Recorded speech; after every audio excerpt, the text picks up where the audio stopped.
British বিরোধী গণসংগ্রাম প্রথম, যে ব্রিটিশ বিরোধী গণসংগ্রাম প্রথম, কিন্তু আমাদের ইতিহাসে দেখানো হয়েছে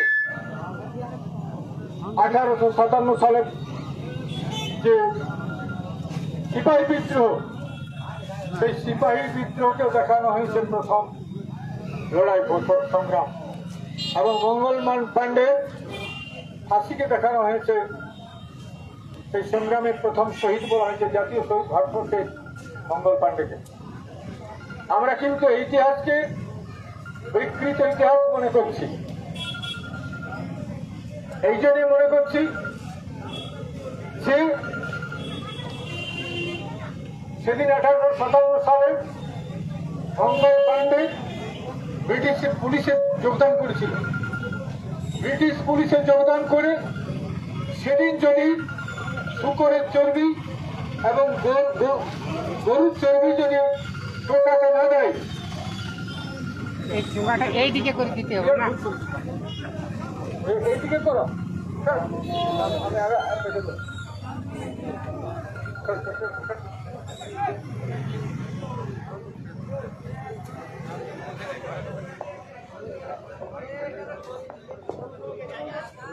আমাদের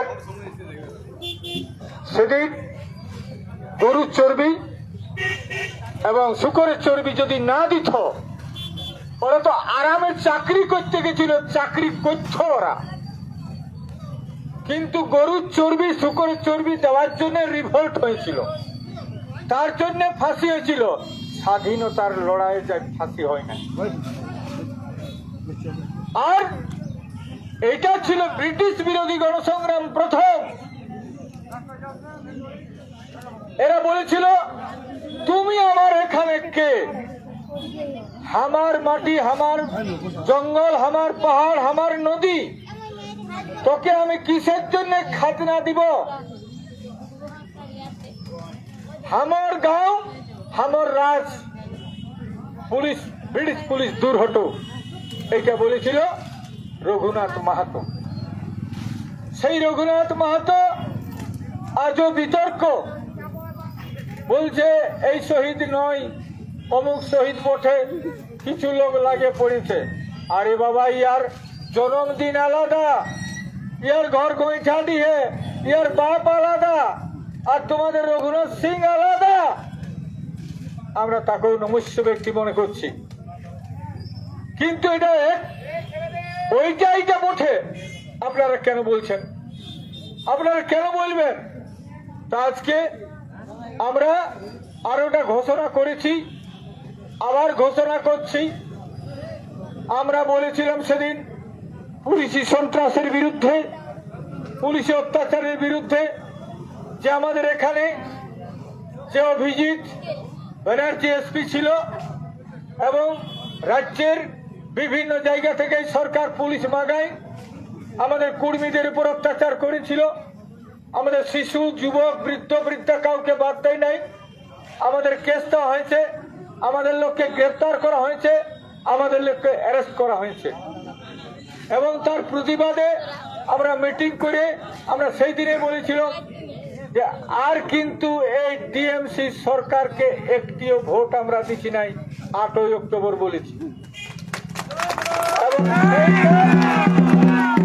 সেইটার অনুমোদন হয় আবার মুরগুমা 5-6 ফেব্রুয়ারি। সেদিনও কিন্তু আমরা 3টা স্টেটে অনুমোদন, অর্থাৎ কেন্দ্রীয় কমিটির সিদ্ধান্ত অনুযায়ী সেদিন রেজুলেশন হয়। বন্ধু, আমরা 2017 সাল নয়, 2014 সাল থেকে আমরা 26-এর 8ই অক্টোবর, না 25 হচ্ছে, 25-এর 8ই অক্টোবর পর্যন্ত টিএমসি সরকারের ঘনিষ্ঠে ছিলাম, সম্পর্কযুক্ত ছিলাম। এই সরকার আমাদের জাতিসত্তার বিষয়টাকে টোটালি গায়েব করে দিল। আমাদের সঙ্গে কোনো সম্পর্ক নাই। আমরা দিদির সঙ্গে 4 বার বসেছি, এই সরকারের সঙ্গে বসেছি, আমাদের লোকরা এখানে চিফ সেক্রেটারির সঙ্গে বসেছে, আমরা বংশলের সঙ্গে বসেছি, আমরা অনেক দরবার করার পরেও কথা দিয়ে এরা কথা রাখে নাই। হলে আমরা চূড়ান্ত সিদ্ধান্ত নিতে, আর এখানে চরম আমাদের যে পুলিশি নিগ্রহ, পুলিশি অত্যাচার, তখন আমরা নিতে বাধ্য হয়েছি। এইটা মনে রাখবেন, গায়ে গায়ে ঘরে ঘরে আমাদের একটা আওয়াজ উঠাতে হবে এই সন্ত্রাসের বিরুদ্ধে। আমাদের পরিষ্কার এই সিদ্ধান্ত, আমাদের কোনো রকম ভাবে টিএমসি সরকারকে, টিএমসি পার্টিকে আগামী এই নির্বাচনে আমরা একটিও ভোট দিচ্ছি নাই, এবং এই হারাবার জন্যে যা কিছু ষড়যন্ত্র করার সেই ষড়যন্ত্রটা আমরা করব। বন্ধু, এখানে মনে রাখবেন, আমরা জাতিসত্তার লড়াই আছি। জাতিসত্তার লড়াইলে আমরা কিন্তু একটু পেছাই নাই। কেউ ভাববেন নাই কে ভোটে দাঁড়াচ্ছে, কে কি দাঁড়াচ্ছে, আমরা সরাসরি তো আমরা বলে দিছি। তাহলে এটা বুঝবার দরকার হচ্ছে নাই আমরা কাকে ভোটটা দিচ্ছি আর কাকে কার সঙ্গে থাকবো। আমরা যদি এর সঙ্গে 2014 সাল থেকে 2025 থাকতে পারি, আমরা 2 বছর অমিত শাহকে দেখতে পারি না নাই, আমরা অমিত শাহকে দেখবো না নাই, কিন্তু তার আগে তার সঙ্গে আরো বৈঠকের দরকার আছে। আমাদের বৈঠকের দরকার আছে। যে যে আলোচনা হয়েছে, যেটা যেটা বলেছে, সেই বিষয় নিয়ে আজকে আমাদের চর্চা হইল। সেই চর্চাটা ক্লিয়ার হবে। তাদের আমাদের সঙ্গে বৈঠক আবার হওয়ার কথা বটে। ওই বৈঠকটা হলেই আমরা আরো একবার ক্লিয়ার করে দিব। ঠিক আছে? আমরা কিন্তু কারো গোলাম নহি, আমরা কারো গোলামি করছি নাই, আমরা কারো গোলামি করছি না। আমরা জাতিসত্তার লড়াই করছি। এই জাতিসত্তার লড়াইয়ে আমরা আছি, থাকবো। অজিত মাহাতোর এখনো পদস্খলন হয় নাই, আমার ডেভিয়েশন নাই, আমার বিচ্যুতি ঘটে নাই, আমি ঠিক জায়গায় আছি। আপনার কোনো রকম ভাবে কেউ কোনো বললে, টিএমসির কিছু চামচারা, ওদের কিছু বেলচারা উল্টা পাল্টা লিখছে। আরে তোরা মন্ত্রী ছিলিস, তোরাকে ফুলমালা দিয়ে আমরা নিয়ে গেছি কি বলে ডুরকুর মিটিং এ। তোদের কোন নেতা ছিল নাই, কোন মন্ত্রী ছিল নাই? তিনটা স্টেটের আমাদের মাহাতো এমপিরা ছিল। সেদিনে ফুলের মালা দিয়ে তোরাকে ডাকেছি, কিন্তু তোদের বলার লুইল নাই, তোদের করার ঢং নাই, তোদের করাবার কোনো মুরাদ নাই। আজকে বলছে অজিত মাহাতো অমুক করলো। আরে তোরা কোনটা পাহাড় ধসকালিস? তোরা কিন্তু সব সময় দেওয়া হয়েছিল। তোরা আরে তোদের মাঝেই একটা লোক, তোদের বড় নেতাটা সেকেন্ড নেতা বলে জানি নাই, যেদিন ঘুরতে এসেছিল আমাদের জঙ্গলমহল, সেদিন কি কথা বলেছিল? কুর্মীদের ভোটের দরকার নাই, কুর্মীদের ভোটের দরকার হয়েছে। এখন কিসের ভোটের দরকার? অভিষেক বন্দ্যোপাধ্যায় বলেছিল কুর্মীদের ভোটের দরকার নাই। আমরা কেমন লোক বটি জানেন? একবার বলেছিল কুর্মীদের কাপড় খুলে নিব। কে বলেছিল? ওর ঘরে যায়, ওর ঘর তাড়িয়েছিলি। তো আমাদেরকে শিখাতে হচ্ছে লড়াই আর সংগ্রাম আর জেল আর পুলিশের মার, এইগুলা বহুত দেখেন। পুলিশ রেডি থাকুক, রেডি ডাং নিয়ে তেল নিয়ে ঠিক থাকুক, আমরা পিঠে তেল নিয়ে থাকবো। কিন্তু বলছে অত্যাচারের শেষ কথা বলে নাই, অত্যাচারের শেষ কথা বলে নাই।